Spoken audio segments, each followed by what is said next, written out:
Now I've had, 4 amputations, 3 revisions afterwards. So setbacks, man, here's reality. I don't care what you're doing. If you think you're going to go through it without any setbacks, you're sadly mistaken. So you should just embrace the suck, because it's going to happen. And when you have setbacks, you have to deal with it. So the better and the faster you can deal with that and accept it, okay, I've had a setback. Yes, this sucks, but it's not going to end me. It's not going to beat me, and I'm not going to stop. You have to tell yourself those 3 things and then continue on.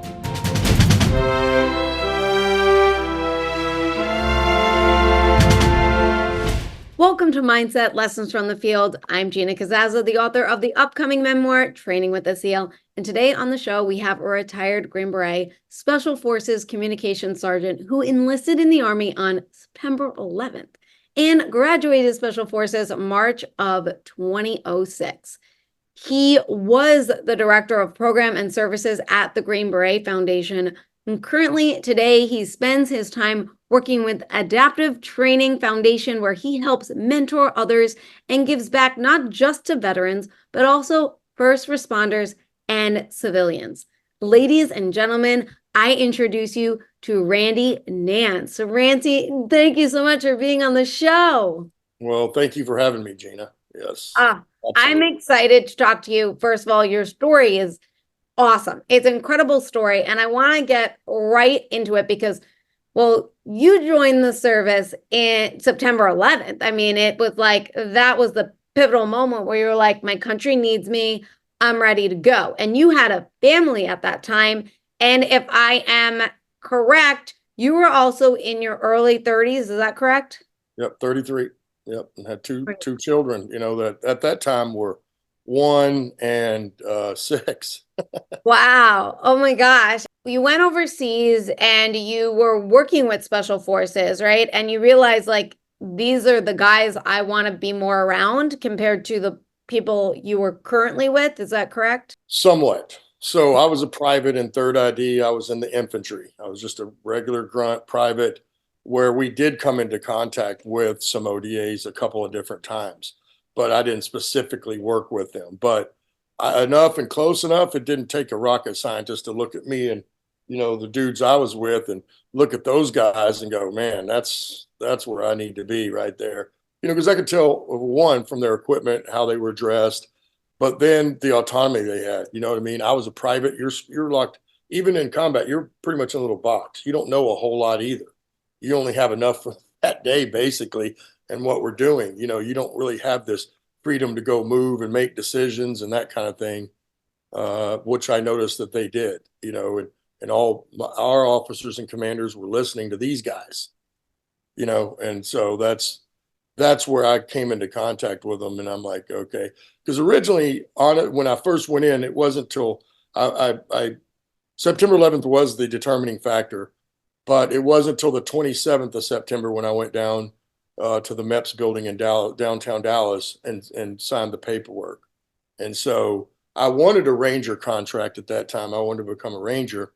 But by the 27th, there was a lot of people that enlisted that came into the service after September 11th. And in fact, when I went down on the 27th, here in Dallas, MEPS is a 4-story building. And literally, it was packed. It was standing room only. They didn't have enough place for all the people in there. And there were a bunch of older guys like I am now, prior service, trying to get back in, but they wouldn't allow them at that time. But I went down and I get in I go through all the stuff, and I finally get in with the job counselor, and he's like, well, there's no airborne slots left. There's no Ranger slots. There's none of that. We've had too many people.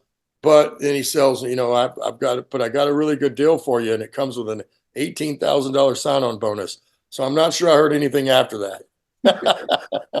Well, I like that part, and so that's kind of how it happened.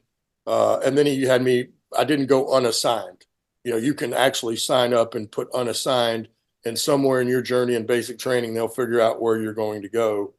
But since I had a family already, he suggested that I pick a slot, and it came up to be near Savannah, Georgia, which also sounded nice, but was completely not. Being at Fort Stewart isn't the funnest thing as a private. I'll just tell you that, because anytime you're out in training, which is months at a time, it's in a swamp basically. But it was where I got my start. I did go to the initial invasion with them through Iraq, and that was a very important and a powerful moment for that unit.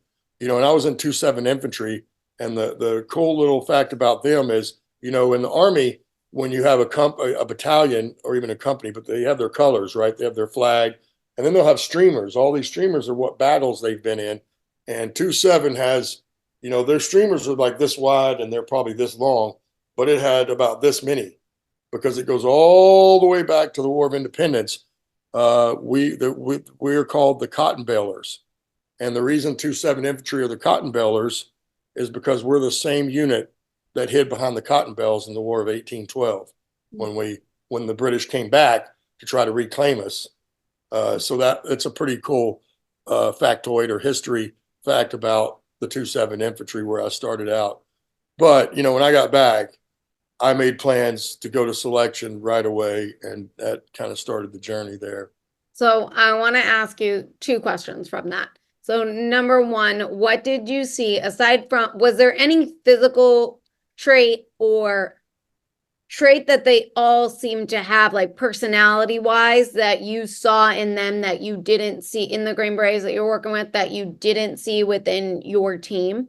Well, so one, yes, they definitely had the competence. And like I said, we watched them and our commanders listening to these guys like they were, like they were the man. And you don't see that every day. Normally, whether you're in a company or a battalion element, whoever the commander of that is, they're the top dog. You know what I mean? Everybody's listening to them most of the time, unless they're asking someone a question. But then to see these other guys, again, and take a look at them, at this point, you could see the difference. You know what I mean? And so, and then there were a couple of operations that we got to see them move, where they had channeled the bad guys in for us, and some other things through a different ambush. And there was definitely a difference, a clear difference.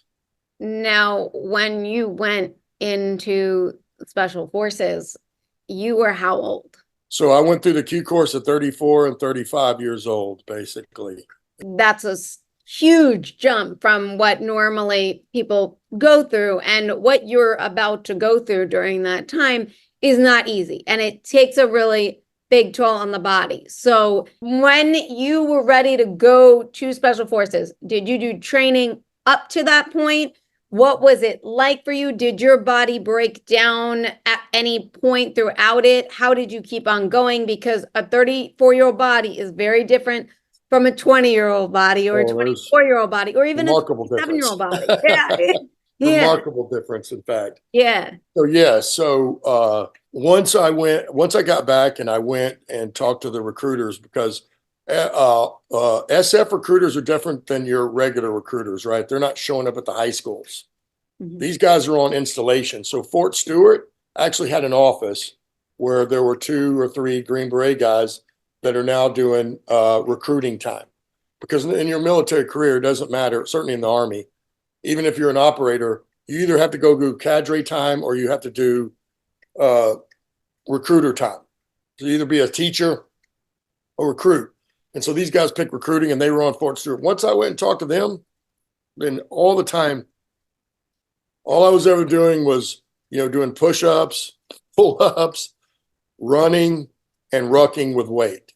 And I did a lot of that because you got, rucking with weight, because when you go to selection, you're going to have 4 runs.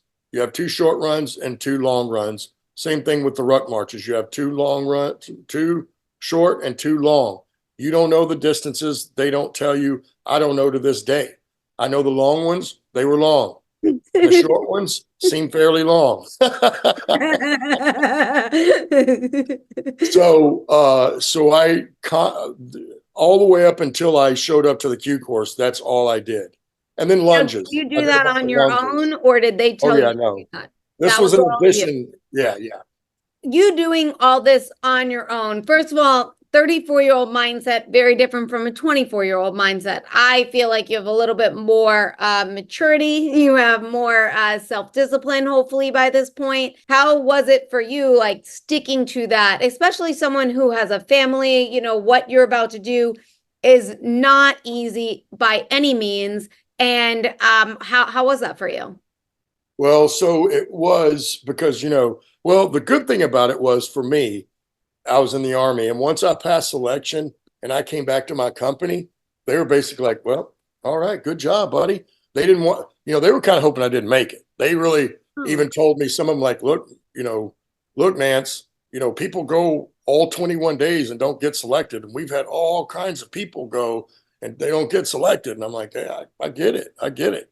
But I'm still going to go. Up till I went to selection, I still did all that preparation, but I did more even after selection.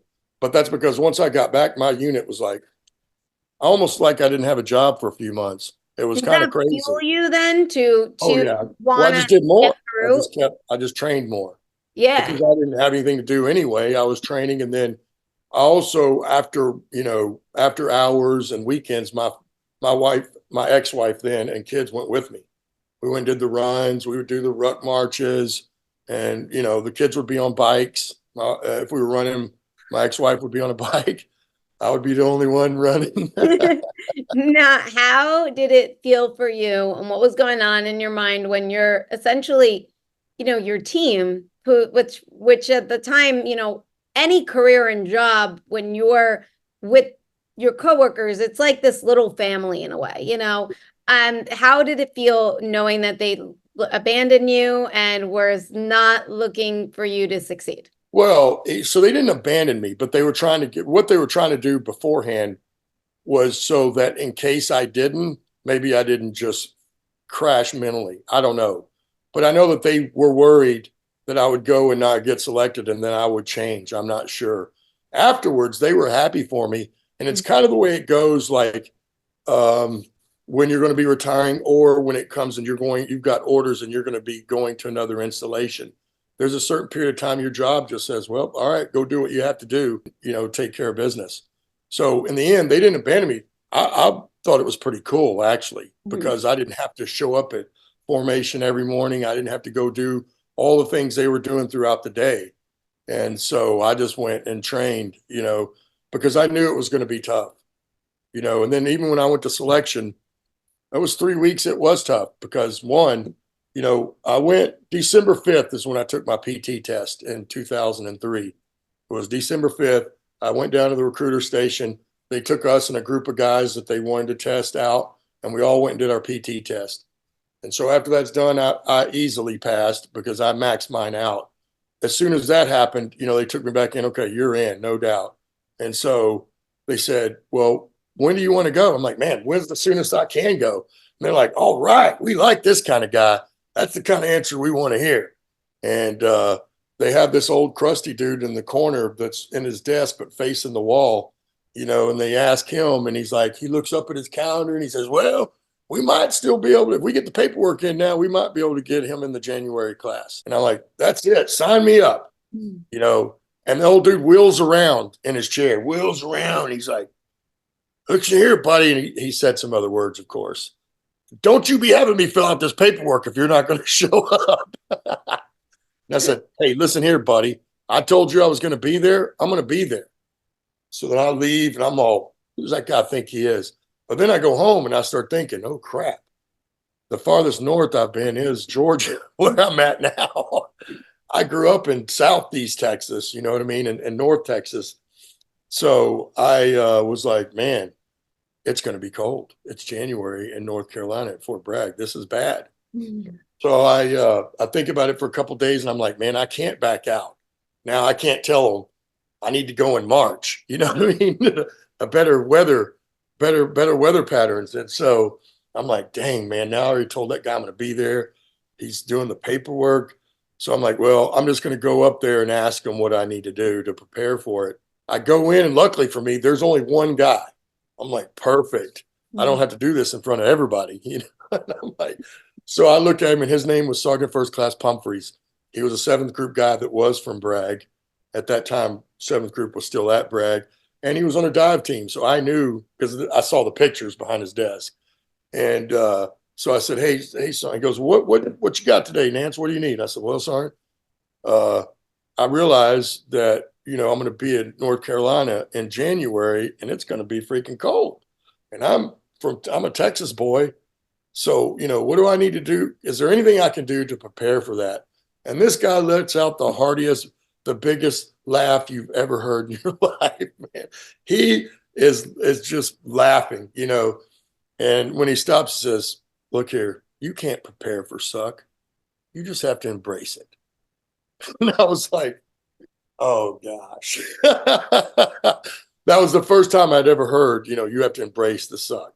The very first time. That was, sometime in mid-December of 2003. And I was like, okay, fair enough. And, he was right. It was 2004, they had the SOPSI program going, which you may or may not be aware of. And I think it still is today. So anytime we start having a serious conflict or we have shortages, one of the things the Green Berets have done, or for special forces, and they did it in the 70s. Some of those guys were command sergeant majors that were over me now, but they were called SF babies back then. Like when I walked into the recruiter, you couldn't sign up for special forces. You could sign up for Ranger if there was a slot, and you could sign up for infantry or any other job in the Army. But you're not going to be able to just specifically say, I want to be a Green Beret, sign up, and then get a contract that says that. However, when they turn these programs back on, this one's called the 18 X-ray program. That's what happened. Like literally right after I went to basic training, they started this. And, I just missed it by this much. And so now someone can go and sign up to be a Green Beret. You go to basic training. Now there's a psychological eval that goes through. They have to check to make sure you can pass it or get at least a secret clearance for you to do this. And then they put you in the program. And so you go through basic training, then you go through airborne, then you go to brag for something called SOPSI 1. And that's where some old SF guys like me are like Ranger cadre now, right? And they're running a little schoolhouse to train these guys up, and they scuff them up pretty good, and they teach them how to do land nav. Then they go to selection. And then after selection, if they got selected, which most of them at that time were, they went to SOPSI 2, and then they went and entered the Q course like the rest of us. That option wasn't available when I came in. It did not exist.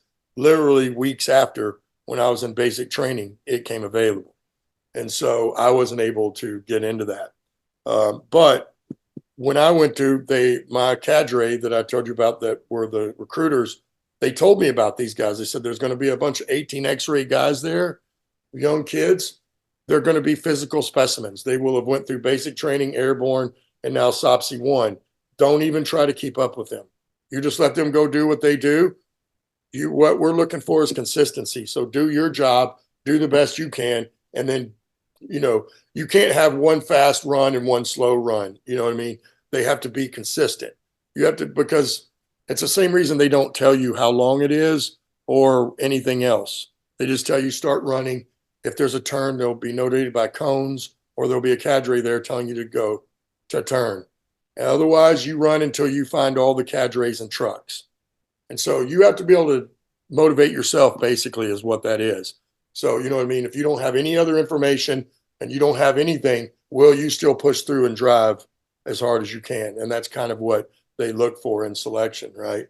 And so they told me, don't even try to keep up with these guys. And they were right.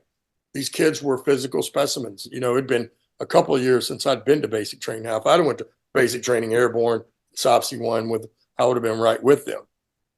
However, I still beat some of them.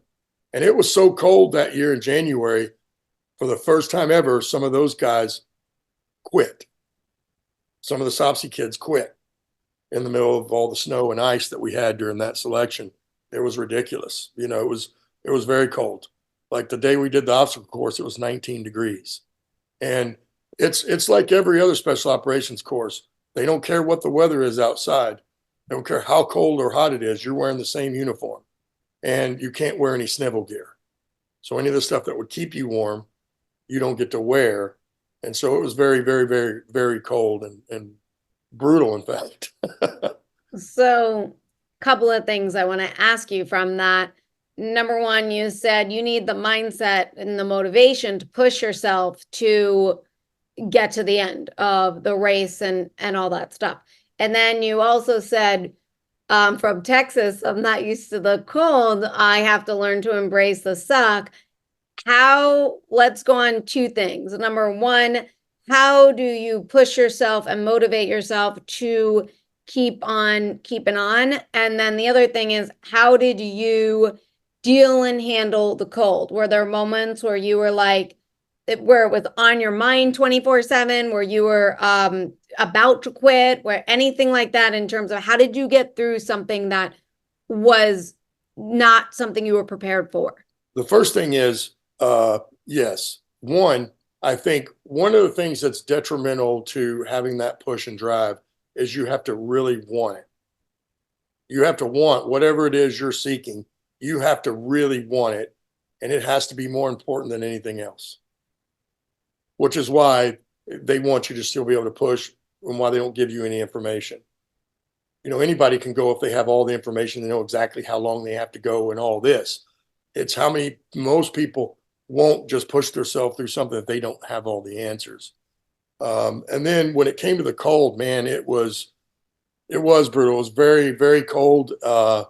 And at times it was, unbearable. But the thing is, you had to always have your rucksack had to at least have 45 pounds in it. It couldn't be any lighter.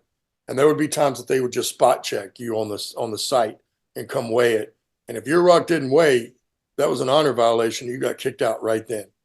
So, and we watched it happen because some people would put food in there and water and then weigh it. And once they ate all the food and drank the water, it wasn't 45 pounds anymore, and, got caught and they got kicked out.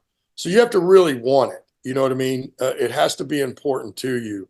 And then you have to be willing to take whatever they're going to dish out to you and not quit.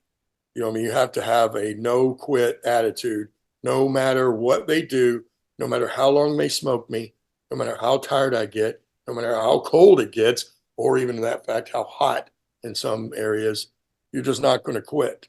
Nothing is going to make you quit. And you have to set that in your mind first. It's kind of like the old Little League baseball adage, right?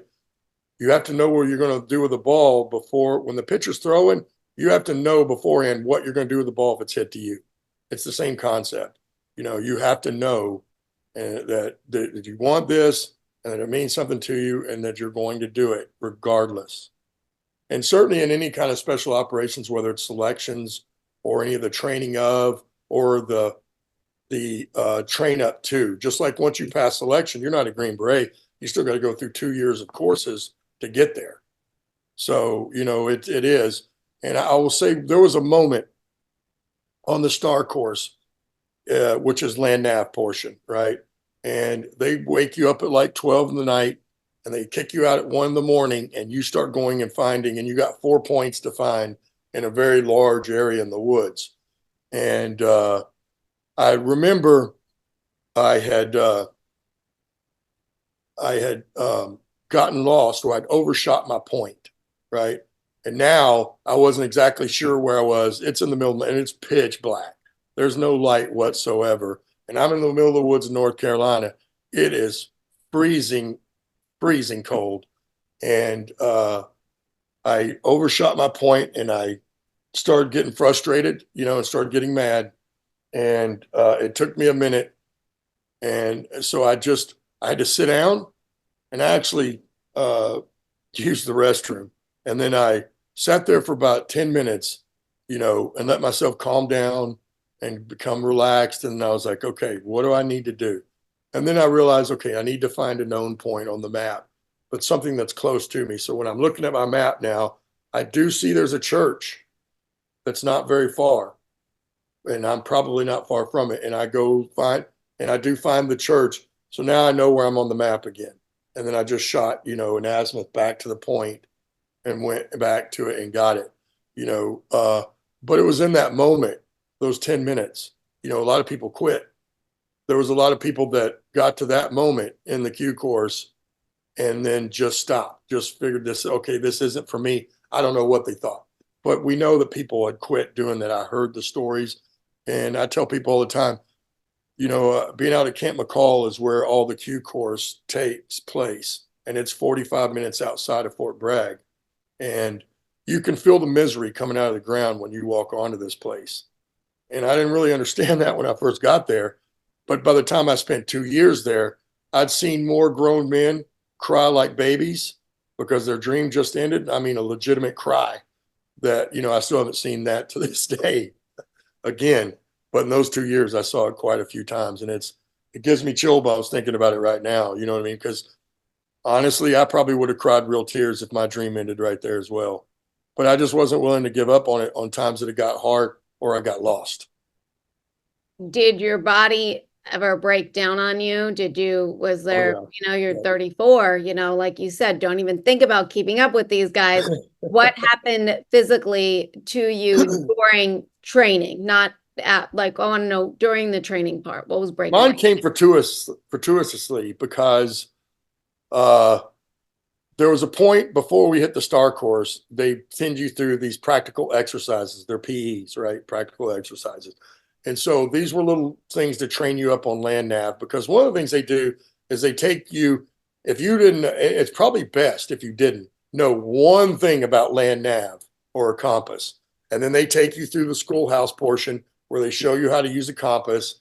They show you all the techniques and all these other things. And then they send you out for a couple of days in these practical exercises to go do land nav to see if you got it down or not. And during the first day, I came across a point that on my map, it's a candy striped road, right?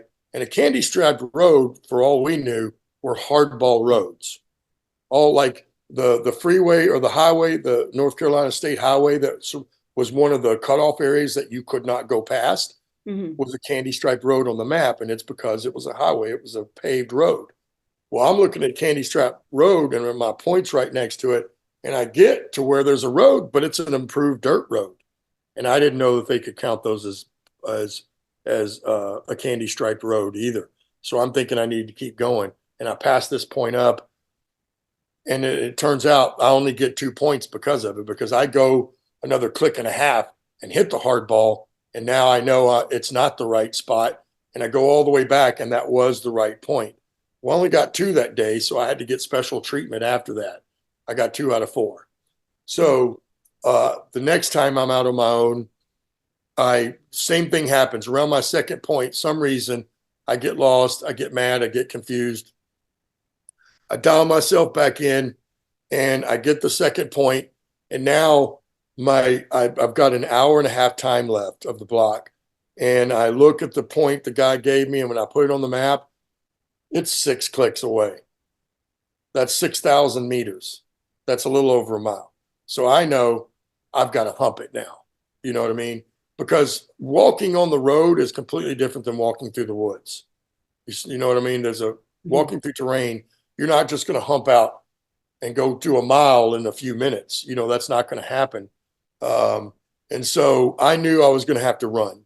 And so I started running, and I had to cross what was called Big Muddy.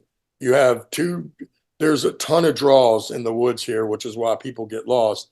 And draws are like big, huge ditches, but they still have all kinds of growth in them too. It's not like this is all empty ground. And even though the vegetation is back a little bit because it's winter, it's still there. So at some point when I crossed Big Muddy, I found a place that was only knee deep in the water, and I went ahead and crossed it. When I got to the other side, I should have either tightened my laces or changed my socks or both. But I'm like, I don't have time. So I ran that whole way, and I made it in about an hour and 20 minutes to the point with about 10 minutes to spare. Pardon me. But I started getting blisters on the backs of my feet, on my heels. And those things continued to get worse over the next couple of days. And by the time I got to the STAR course, I was having to go to the medic. And this was the fortuitous part. Because I had these huge blisters, and I mean, these things were through the meat. They were bad. I've never seen, and I never had blisters that bad, never since. But I had to go to the medic, and he gave me all kinds of stuff to wrap them and to put moleskin in there to try to keep space so they weren't keep constantly getting rubbed. But the good thing was, then he gave me a bunch of 800 milligram of Motrin, you know, and that saved my butt because I was sore. You know, I was beat up from it. And then those things were hurting really bad. They were so bad. In fact, when we got to the very end, which is called team week, and they put you in teams, my whole team came to me and said, "Hey, we need to see your feet," because we had just went to chow right after they put us in teams, and I couldn't even keep up with them through the pea gravel to go to the chow hall. So they said, "We need to see your feet." And when I took my boots off, and all of them looked at my heels, all of them looked away. And for the rest of the night and that next morning, none of them would look me in the eye or the face. They would look away because this is what people do. It's just human nature. I saw it happen to other people. When you know some guy's not going to make it, that's what starts happening to them. You know, people kind of pull away. They don't look at them, you know, and that's what they were doing to me because they didn't think I was going to make it. Well, our team week now was only down to 3 days. And so for us, the third day is the finish day, and it's where you also do all the evaluations and the testing at the end. But we did 82 clicks in 48 hours. That's 50 miles is what that means.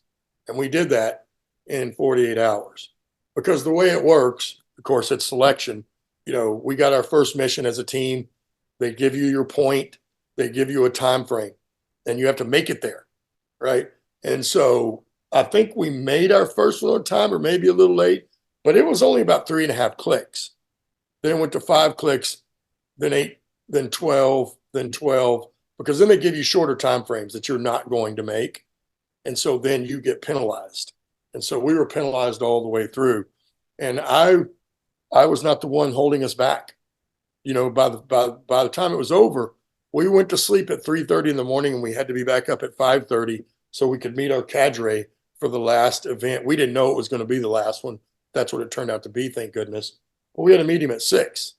And I was the one that got everybody up. I was the only one that woke up to my watch alarm after 2 days of marching and then only 2 hours of sleep. And I got everybody up, got everybody, let's go, got everybody fired up and moved on. And I was not the one that held us back. And so by the time we were in, you have 12 guys on the team, right? And they give you everybody, once you get done and you get to the back finished, you get a red card and you get a blue card. The red card's the guy you don't think should be here. The blue card is who you think the man was.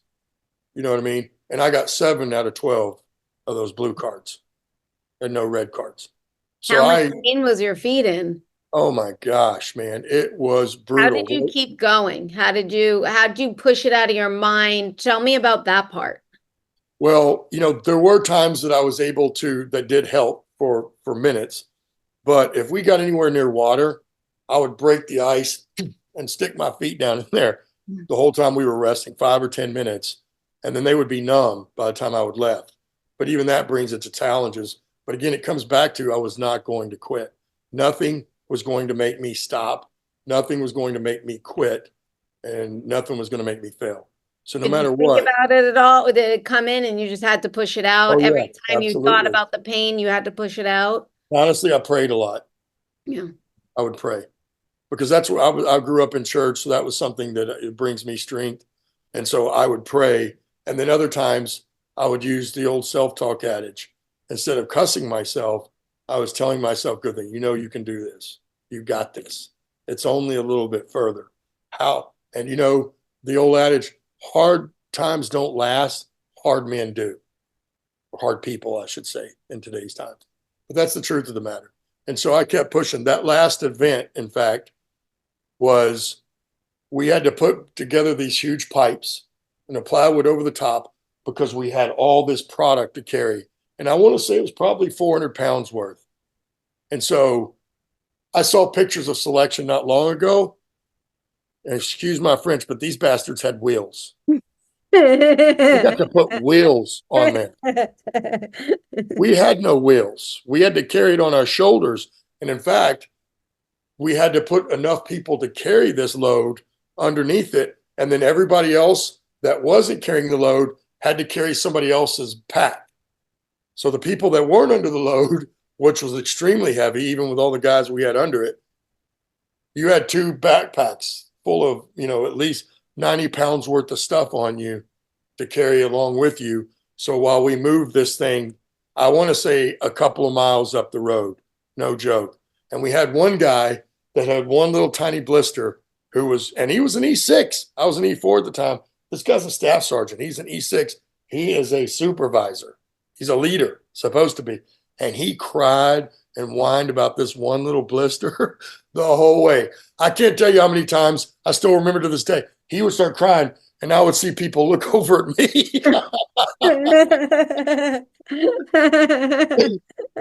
The sad part is he got every one of the 12 red cards. Well, 11. He didn't give himself the red card. Everybody else gave him their red card, and the first sergeant came and talked to us about this guy afterwards, just to make sure, and the funny, he asked us, and the truth was, none of us even talked about that. Well, we didn't have time. We didn't know this was going to be the last event. We're praying to God it is, but you don't know when it's going down that this is going to be it. And then basically they said, okay, that's it, index. And we're like, oh, thank God. Because, index means it's over. Mm-hmm. And then they rush you into a room and you do 3 hours worth of paperwork right away. So there was no talking about it. We didn't plan it. This guy deserved it, and that's how that went. Today's podcast episode is brought to you by my absolute favorite company. If you know me or seen videos or photos of me, then you know I always have one on my wrist. I absolutely adore this company, DiscoverOmnia.com. DiscoverOmnia.com is the world's first smart crystal bracelet. Every single bracelet is handmade in the USA using real genuine crystals made on memory wire. Every bracelet is unisex and they're also aromatherapy. The cool part is the black onyx charm that is on the bracelet. It scans to your cell phone, connecting you to their Wellness Hub Elevate. You can also access their Wellness Hub Elevate on your computer or tablet. You just have to sign into your account.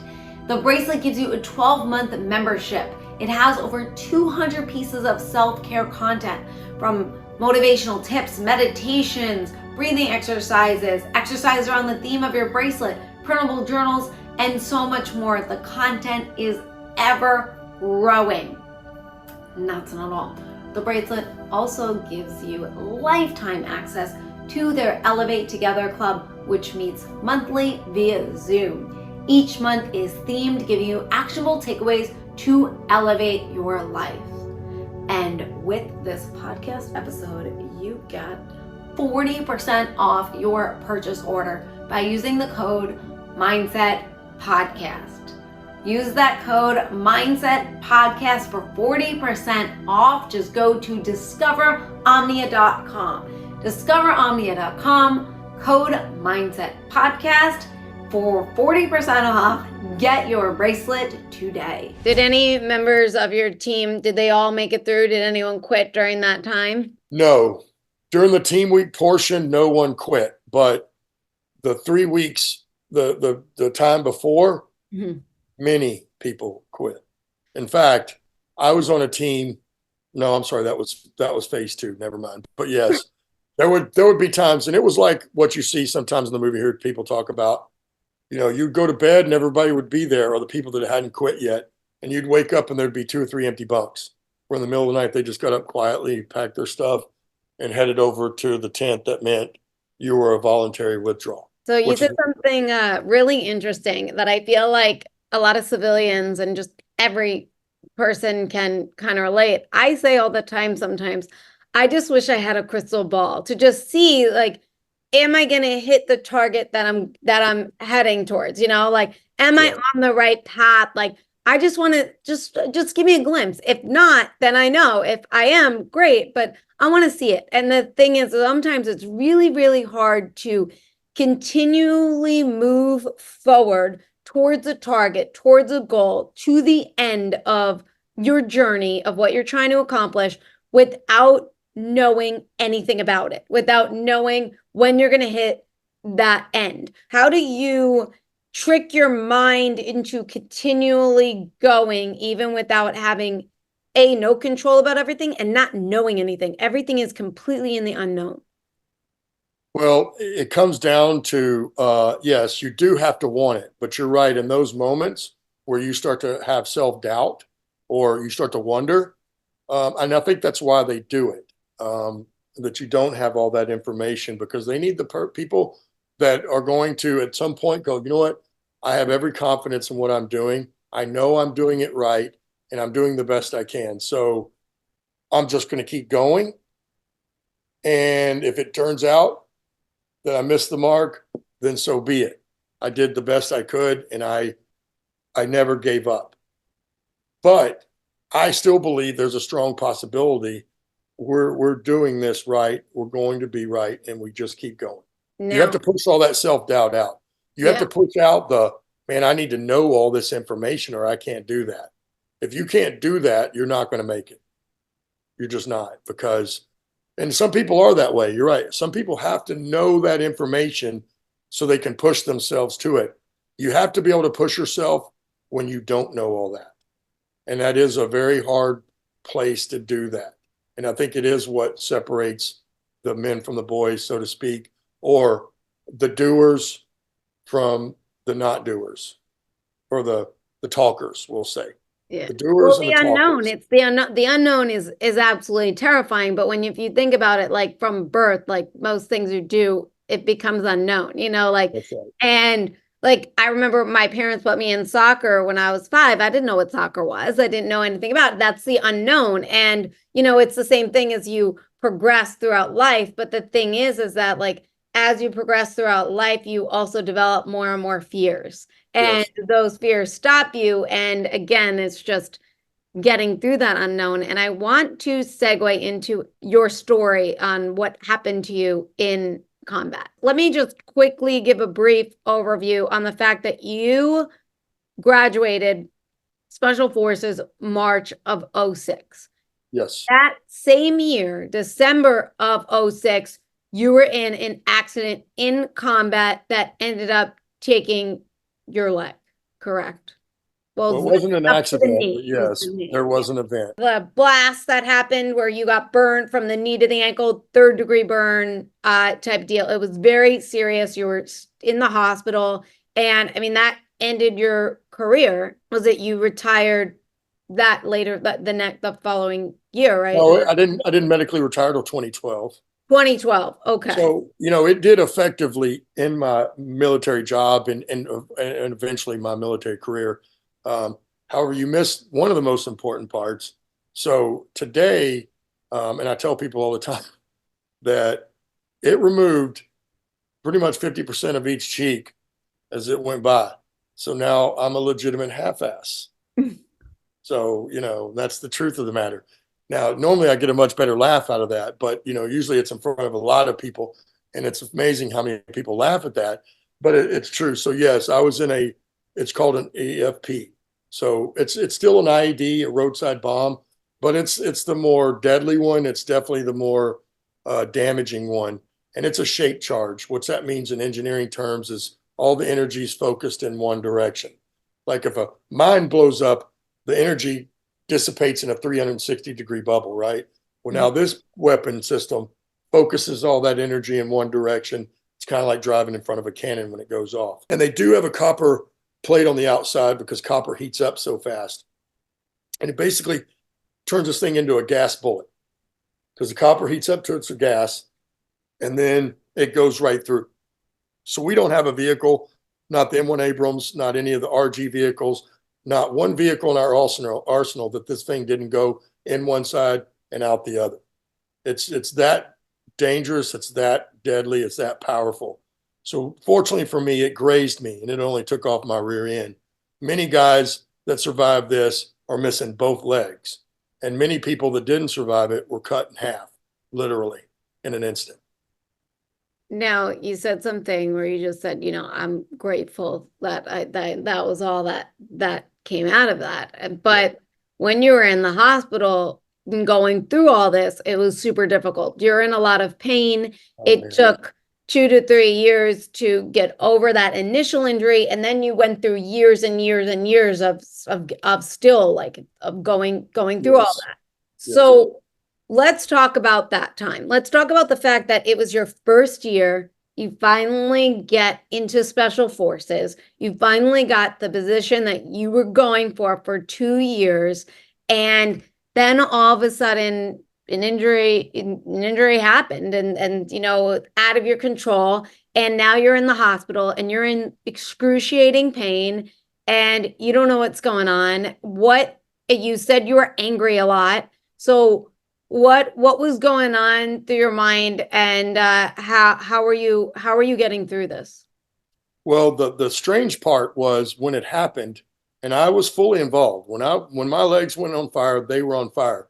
That's I had, I'm missing the fingertips. I had facial wounds. I had inhalation wounds. So it was a serious deal, but I didn't feel any pain. I'm certain I was in shock for one, but I was also very mad because they got me, and I wasn't going to finish the mission. I wasn't going back with my dudes to the team house. And you're right, I just spent 2 years of hard work to attain where I'm at. And now, I'd worked on ambulance earlier in my life, so I was kind of trying to tell myself it's not as bad as I think. So I never felt any pain the entire time. Even, I got to the cache within 45 minutes. They put me under, went to surgery. Now, 5 days later, I woke up and I was in San Antonio, Texas. And I was in such pain that when I woke up, I didn't have to ask myself if I was still alive. I knew I was, because I was in that much pain, and it was a lot. And so it was a very, very trying time period. I spent almost 4 weeks in the burn ICU in just excruciating pain, and I couldn't move my legs from the nerve damage. At this time I didn't really do it much, but once I got out of the hospital and was back, with my family, although we weren't at home, we were still in San Antonio. We were in the guest house. I would have to move my legs to in the bed because I couldn't move them. It was a very humbling time period, and the pain was significant, and it was rough. I'm not gonna lie. It was very tough. But for the first 6 months, I was still telling myself I was going back. That was one of the first things I said. I'm going back. I don't care what happened. I don't care what I have to go through. I don't care what I have to do. I'm going to go back. Now that never came to fruition. But I ended up having now, shoot, I've had the original amputation, and I've had 3 revisions. So it's been a long journey, and in fact, I was still recovering 8, 10 years out. And still in some ways, I think it's 17 now. I'm still recovering in some ways, you know what I mean, in residual areas. But it's just one of those things that the same old attitude came back. I'm not going to let this beat me. This is not going to define me, and it's definitely not going to beat me. So that's once, and then, like I said, it took 6 months to realize, okay. And I'd called my team sergeant before that and let him know that it was going to be a couple of years because they were still holding the slot on the team for me. And so I'm look, I'm not, it's going to be 2 or 3 years, they told me, before I can do anything from this. And so I just started the same old thing. You know what I mean? Okay, this is where I'm at, and here's where I want to be. So now I got to start making the steps to get there, and part of that was in doing all that recovery, getting them in there, working with my legs, walking and doing all the things that you need to do to get back to being some resemblance of who you were before. You're never going to be that same, when something like this happens, that's life altering, it's one of those events that there will be before and after that event. And before, you're never going to be the same person you were before ever again. And there's nothing you can do about that, but you can still do the same things. There may be some additional challenges that you have to go through to do them, or you may have to do some more prep, whatever that is, whatever it looks like, that's what you have to do. Where did the anger come from? What was it? Was the anger at all like it didn't sound like you were in a victim mindset. So where did that anger come from when you were? Well, it's one from the amount of pain. We're talking a significant amount of pain. You know, they had me on methadone maxed out. I was taking 340 milligrams 3 times a day. I was taking as much fentanyl as they could get in me and as much Dilaudid. So that's a lot of drugs, heavy drugs, in fact. And then the pain, I was angry about that. I don't know that I've ever really asked that question. And I don't think anybody else has ever either, of where the anger came from. I think it was, you know, because I knew maybe it was out of fear somewhat, and it was partly because, now I'm not on the team. And at a certain point, I knew I'm probably never going back to the team. And so some of that played into it. But I think just the pain and, I think I had a problem with anger too. It came to the point in 2010 where I finally realized that, because all my life, certainly as a youth male in the time period I grew up, everybody played baseball, everybody played football, everybody went out. It's not the way it is today, but it was then. However, I learned to use pain in high school football, anger, to get over pain. If you got hurt, one of the quickest ways you can get over being hurt is to get mad about it. And then in the military career, and certainly through combat and even in training, then it, became internalized. I used it a lot. And I didn't realize how much I was using anger to get over areas of uncomfort, right? And so where it came to a head was my son went out one day to go skateboarding, and within 5 minutes he already came back in. He's crying, and he's like 10 years old, and he's got his arm hanging down. He's holding his shoulder. I can see it's deformed a little bit. And he'd hit a rock, on the front wheel, and he went over the front. And now that he was 10, he was a little over 100 pounds. So it mattered. And it broke his collarbone. And he comes in and he's telling me this, and I started yelling at him, and I'm mad, and I'm yelling at him, and I don't even realize it. I do when he got this real bad, he just kind of did this, and then he crumpled into the corner at the house we lived in Tampa. And right in that moment, I just stopped. And I'm like, what are you doing, man? What are you doing? I was yelling at him like I was mad at him, but I wasn't mad at him per se. It's just how I learned to deal with it. Because in the military, if you got hurt, if someone else got hurt or I got hurt, I was going to get mad, because anger was going to get us through the next steps of whatever we had to do to get through what we're doing and with this casualty. And even in training, you're going to have to carry that guy. You know what I mean? So anger was something I used inappropriately at times, and way overused it. So I think that's some of that is where that came from, but also, just being got, they got you. Even though I wasn't on the team anymore, and, wasn't happy about it. How can others that have anger issues that you've talked about, where they use it in an unhealthy way, what techniques do you have that helped calm you down or not use your anger anymore in a negative aspect? First, you have to decide you're going to take self-accountability, right? You're going to own stuff. We all know people that won't own anything, even when it's completely their fault. You have to be able to willing to take ownership of what is your fault, or what your actions are. And then I started, I went and got some treatment. I talked to folks. I read some books. And what I learned is, and anytime I get angry, now I do it all the time, even in traffic. And if I start getting mad, and certainly if it's with someone I care about or love, or someone that I work with, that I respect, I start asking myself questions. The moment you start getting mad, if you can start asking yourself some questions, because what happens when you get mad, we all know, right? It's the fight or flight.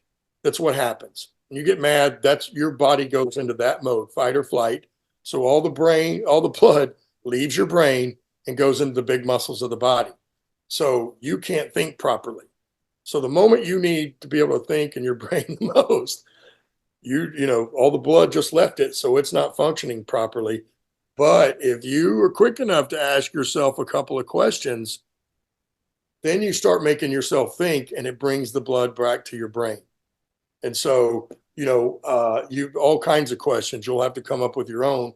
But for me, like if it's someone I love or care about, my family, the first thing I ask is like, who is this person to me? That's like the first question if I'm getting mad at them. And then I ask if, is this important? How important is this that I'm getting mad about? And then I ask, if things could work out perfectly, would that be fine? You know what I mean? Which of course it is. It's a simple question, and it seems almost elementary, like I don't even need to do that, but really you do. Because then, like I said, it's bringing your blood back to your brain. It's making you think about things. And now you can think. Because when we get mad, you can't think. I don't care who you are. Some people can still navigate through that. But the reality is you're not thinking clearly and like you should be. So that just asking questions, ask yourself a couple of questions as you're getting mad to slow that down. And it's something that's helped me greatly, in fact. Now, the first time you went to walk again and when had to go, because now you've done Spartan races, you help others, you train others. I mean, wow, like looking back, I mean, thinking of for yourself, like back to when that happened in the hospital, going through all this recovery to now and doing Spartan races and training people and stuff. How was that progress for yourself? How many setbacks have you had? How did you push through that to continue and get to where you are now? Well, the process starts with you saying, hey, look, I'm going to take back my life in some manner. Again, I may not be able to do everything exactly the way I did it before, but I'm going to get back to doing it regardless. And so that's what starts that mindset. And then you have to go about taking the steps to do that. For me, getting back to walking was paramount. You know what I mean? To this day, even when I have uh, a phobia, not a phobia, I guess, with the wheelchair. I don't want to be in that wheelchair. You know what I mean? At all. And so I spent a lot of time in that thing in the beginning, and I wanted to get out of it. Then I went to a walker, and then pretty soon I had the strength that I could walk around. And then it was about training more, you know what I mean? And then I went through the amputation in '08. And we thought it would have a good outcome. We really thought that I would have a good outcome because the grafts took the first time. They looked beautiful. They're my own skin. And everybody thought it would be a positive outcome. Now I've had, 4 amputations, 3 revisions afterwards. So setbacks, man, here's reality. I don't care what you're doing. If you think you're going to go through it without any setbacks, you're sadly mistaken. So you should just embrace the suck because it's going to happen. And when you have setbacks, you have to deal with it. So the better and the faster you can deal with that and accept it, okay, I've had a setback. Yes, this sucks, but it's not going to end me. It's not going to beat me, and I'm not going to stop. You have to tell yourself those 3 things and then continue on. You have to be able to reset in that moment. I just had a setback, and I talk to people about this all the time because, like I said, it doesn't matter what you're doing or what you're going through. You're going to have a setback. It could be at work. It could be at home. It could be in your recovery, any of that and all of it. So you just have to learn to take the punches as they come, right? And you roll with it and you adjust. You adjust and you keep moving forward. That's, one of the things I learned in the infantry also equates to life because I also learned, even though I went into special operations and you think, oh man, now we're going to be all high speed. When it comes down to doing that hit or taking that objective, it comes down to basic infantry tactics. It's all there is to it. Doesn't matter how much special equipment, no matter how speed we are, no matter how far advanced we get, the reality is you're still going to have to go down there on the boots on the ground and take it, right? That's just reality. And there's going to be setbacks. That's what we have the best made plans, right? What's everybody say about those? Because I can tell you that's why we always leave with 5 plans because the plan's never going to go to plan. according to plan. It's never going to. That does not happen. So, you have to be aware that you're going to have setbacks and that you, again, before the ball's hit to you, when that pitcher's throwing the ball, you have to know where you're going to go with the ball when it's hit to you. So you have to know there's going to be some kind of setback and you're going to have to deal with it. And it's just as simple as that for me. How do you deal with setbacks that are, I guess, like out of your control? Because there's no growing back limbs, right? There's no way that you could do something to grow back a limb. So that is completely out of your control. And so if something doesn't take, like you said, like you went through 3 to 4 surgeries, when something doesn't take like that and it's completely out of your control, and this is a setback that now you're unsure of what's next, what's going on, how do you prepare for that setback, and how do you re-engage to go towards a new target? Well, I tell people all the time, certainly the athletes I train, and most of them are disabled. And well, they all are disabled, whether they're a civilian or a first responder or a veteran, they're all disabled. And I tell them all the time, if you're not willing to fight through to get to the other side, you're never going to make it. And that's the part. You got to be able to be willing to fight through to the other side, right? The other thing I always tell people all the time is one of the things that I've adopted, and I started earlier in life, but certainly through my military career and all this recovery, I have, I wouldn't say perfected or mastered it, but I've made it a lot easier on myself. And so there's one thing I do when things are out of my control, I literally will ask myself, okay, is this in my control? And if the answer is no, then I just automatically do what comes next because it's a whole lot easier. To sit and whine and cry about it, to get mad about it, to, complain about it isn't going to do a damn bit of good. It never will. And so that is a policy that I have. I tell my kids, and same thing I tell all my athletes, if it's something outside your control, just make it easy on yourself. Do what comes next because there's nothing you can do about it.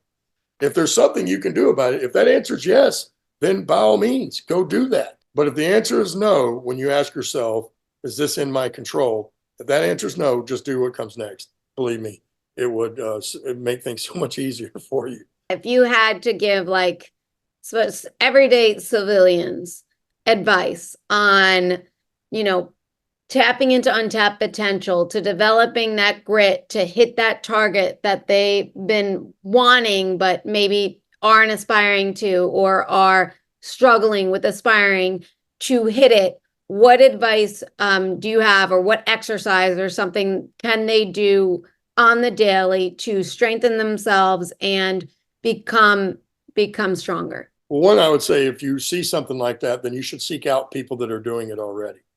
Maybe not personally go reach out to them, but their story's out there. You know what I mean? Go research some other people that have done that. And so, and you'll see what they're doing. The other part of it is it comes down to mindset.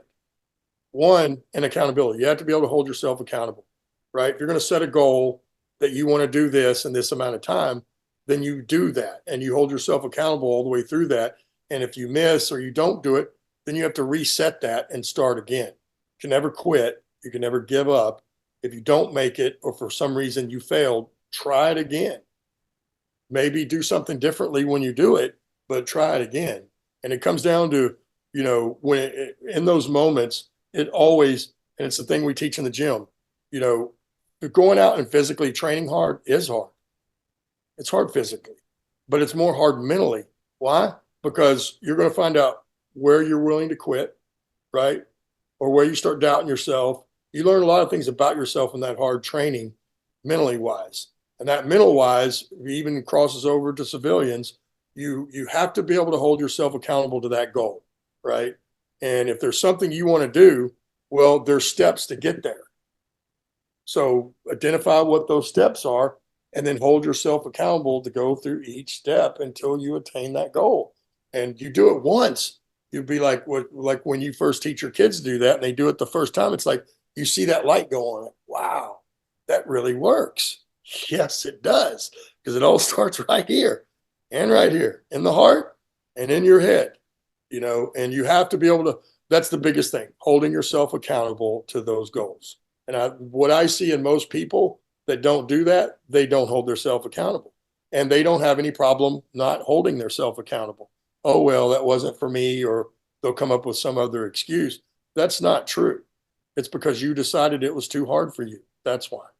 And if you decide it's not too hard, guess what? You're right either way. As we know, I can't or I can. You're right either way because you believe it. You have to believe in it. It was great talking with you, and that was really epic advice. So thank you so much. And thank you so much for being here on the show. Well, thank you for having me, Gina. It's been a pleasure also. And I hope you get some ticks out of it. Thank you. Thank you so much. And thank you everyone that's listening. Please go like, share, comment, and subscribe. Become a Patreon member so you get access to all our bonus content and our extra goodie episodes that only our Patreons get. And tune in next week for our next episode. Thank you so much for listening.